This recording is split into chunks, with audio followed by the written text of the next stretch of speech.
Again, we are live at ABC Toy Zone in Rochester talking about how COVID-19 has really affected the Toys for Tots drive this year. It started a lot earlier this year. It's going to end a little bit earlier. Big Mark Clark, you probably know from Laser 101. iHeart Radio is also a sponsor of this. You, though, it's one thing to get involved with a charity because your work is sponsoring something. This you've taken on as a personal charity. Why is that?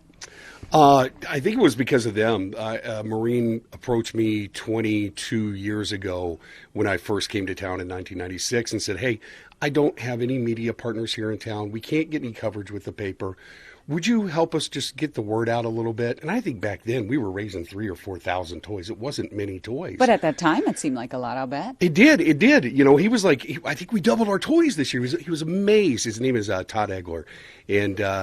And we became friends, and we just kept doing it. And he's like, I think we can do better with this. And so we started broadcasting live from hot tubs and rolling in snow, and people would come by and make a $50 donation. And I'm not being from here, I didn't realize that the snow gets like ice or razors in the middle of the night. So we'd get out of the hot tub during the morning show and we'd roll in it, and we would get cut and then get back. I know. Can you imagine doing that? You couldn't do it today. But back then, it was all in good fun, and we got great support. We've always had great support from the community. My husband's over there because he and I both remember when you would do the hot tub promotion. Yeah. Promotions and marketing is a big part of this. It is. And you doing it through the radio, us in television, we're hoping to reach as many people as possible.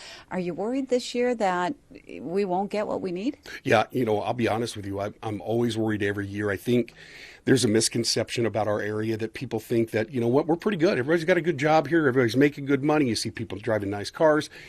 But if you look underneath, there are a lot of families living paycheck to paycheck, and mainly outside of the Rochester area, but still in the Rochester area. We cover a 6-county area across southeast Minnesota. So you're talking about smaller communities where they don't make as much money, where these families are living paycheck to paycheck. Their car breaks down. They don't have enough money. The car comes first. That gets mom and dad to the jobs. That has to get fixed. They don't have enough money to get a toy for a kid. So that's where these gift-giving organizations in these small communities really come into play. They connect us with them. So they find out in their communities, how many toys do we need? Who's in need in our area? And they come to us and say, we've got, 2,000 kids are in need. Here are the ages and the sexes. Here's how many toys we need. We need 6,000 toys. Okay, we'll get those 6,000 toys boxed up and we'll bring them to you. And that's what we do. As we look at the donation sites, Vince just said that we're down to a sixth of where people can take them.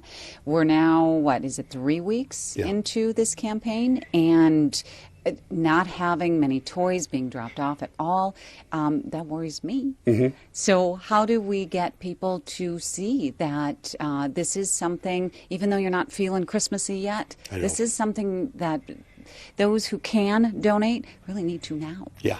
It's hard to get into the spirit of it when it's 70 degrees outside. Right, there's that. I mean, it just really is. But if you could just think like we've all had to do for these last months, outside of the box and go, look, Christmas is going to get here. We're doing this a little bit earlier. If you could make that donation, we're going to be live on 102.5 The Fox all next week, going to different locations. We'll be here Monday night with ABC Toy Zone, and American Waterworks are going to do a $1,000 donation between 4 and 6. They'll match up to $1,000. So anybody that comes in and makes a donation, they'll match it. So you're doubling your donation. You bring in a $15 toy, it's a $30 toy automatically. So we want to maximize things like that. So we're going to do that on 102.5. The following week, we'll go on Laser 101.7. You guys have put together a terrific promo that you're going to help us really get the word out. And I think we're going to finish strong. This community has never let us down. So I really feel good about this. Well, as we get to the last week, if we're down, we'll come on and we'll just plead. Yeah. How about that? And we've had to do that a couple times where we saw a bigger need than anybody ever anticipated. And I think this may be one of those years where families, everyone has lost money during this time. There's not a person that I don't know that has lost money. It may not be able to be made up by this time frame in the year. So if you were laid off in March or April, or if you got furloughed, or whatever happened to you at your job, or even people, Stephen Renee, who owned ABC Toy Zone, had to shut the doors. I want to really encourage everyone, if you could shop local, take that option first. I know it's much easier doing it online, and we provide those options for you at our website, semntoysfortots.com. But if you can walk in the door, the brick and mortar mom and pop stores, this is one of those places. These are great people that support our community and have always helped out Toys for Tots. So I want you to use that option first. Now, then, if you can't, we do have other options at our website. There is an Amazon option, okay? We set up last year a list of items that you can buy that will be shipped directly to ABC Toy Zone. So you buy it on Amazon. They've been kind enough to say, yes, we need a shipping address. We don't have a shipping address. We move from location to location every year. Because we're gifted. Haley Comfort Systems was kind enough to give us a warehouse to put all our toys in this year at their old store. So we're able to send it here and make that donation. So there's a lot of different things you can do on the website. I hope they use it. Okay, we have another segment with you. We're going to talk about maybe some of those families who may need it this year, who didn't think that they would need it this year. Yeah. Okay, we'll be right back. We are live at ABC Toy Zone in Rochester talking about Toys for Tots. And like so many aspects of our lives, COVID-19 has changed a lot. Charitable giving across the board has been down incredibly, and it's really hard for nonprofits right now. Toys for Tots, one of those charitable organizations that does so much, but it's hard for people to get in the Christmas shopping spirit, I guess, right now, and so they're not thinking about it. When they do go out and shop, then they will donate. Another thing, though, is that people would say, you know what, anybody who's been laid off has been getting supplemental income from the government because of COVID-19, so money shouldn't be tight. Well, I know people who've been laid off, and that check has been cut substantially, and so things are really tight.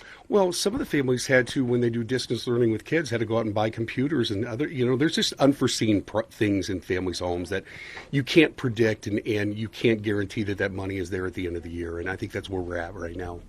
Have you talked with families that have been on the receiving end of Toys for Tots in the past? I have. They mainly want to remain anonymous, which I respect. Understandable.